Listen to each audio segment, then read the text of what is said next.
Hello guys, welcome back to your own channel first thought.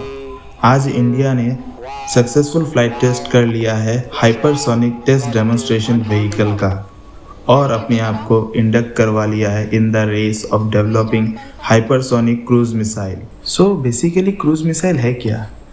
ये ऐसे missiles है जिनको यूज़ किया जाता है फॉर अटैकिंग ऑन शॉर्ट और mid range target with highest accuracy. और क्रूज मिसाइल्स को क्लासिफाई किया गया है इनके स्पीड के ऊपर।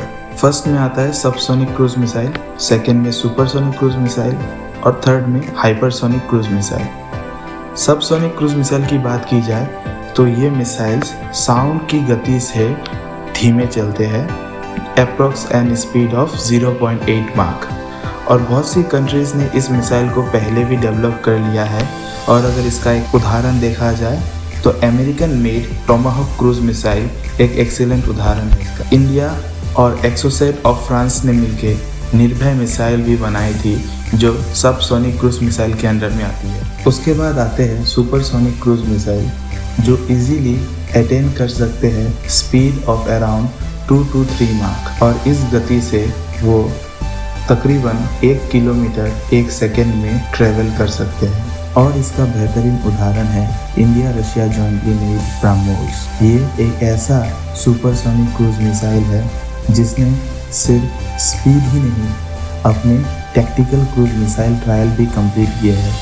मीनिंग कि ब्रह्मोस को आप पानी, भूमि और वायु तीनों से अटैक कर सकते हैं। कथित रूप से रशिया इस गेम में सबसे आगे है एज अकॉर्डिंग टू रशिया उन्होंने अपना खुद का हाइपरसोनिक क्रूज मिसाइल डेवलप कर लिया है under the name of 3M22 Zircon Russia hypersonic antiship cruise missile. लेकिन यूएसए ने हमेशा ही इस बात को रिजेक्ट किया है कि रशिया ने ऐसी कोई टेक्नोलॉजी डेवलप की है और डिनाई किया है रशिया के इस डेवलपमेंट से। कहा जाए तो उन्होंने इसको एक गिदर भक्की ही कही है। DRDO's technology for hypersonic technology demonstrator vehicle ये एक्चुअली में एक कैरियर व्हीकल है फॉर हाइपरसोनिक और लॉन्ग रेंज क्रूज मिसाइल्स के लिए। और इंडिया ने इसकी सिर्फ फ्लाइट टेस्ट ही की है,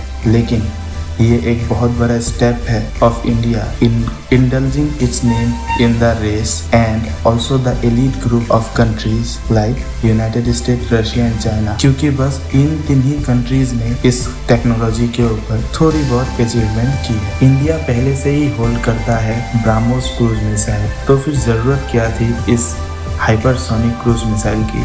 तो इसके लिए ये समझना होगा कि आज के टाइम में बहुत सी कंट्रीज ने अपने एंटी मिसाइल सिस्टम डेवलप कर लिए लाइक S-400, आयरन डोम। और हाइपरसोनिक क्रूज मिसाइल को डेवलप करने के पीछे मेन एजेंडा है to penetrate any such kind of air defence system. और बहुत सी कंट्रीज इसके ऊपर पहले भी काम कर चुकी है जैसे कि United State, Russia and China. Although S-400 वो रशिया का अपना ही डेवलपमेंट था। हमारे प्रधानमंत्री नरेंद्र मोदी ने इस सक्सेसफुल फ्लाइट टेस्टिंग को लेके कॉन्ग्रेचुलेट किया है DRDO इंडिया को, saying congratulations to DRDO India for successful flight of hypersonic test demonstration vehicle today.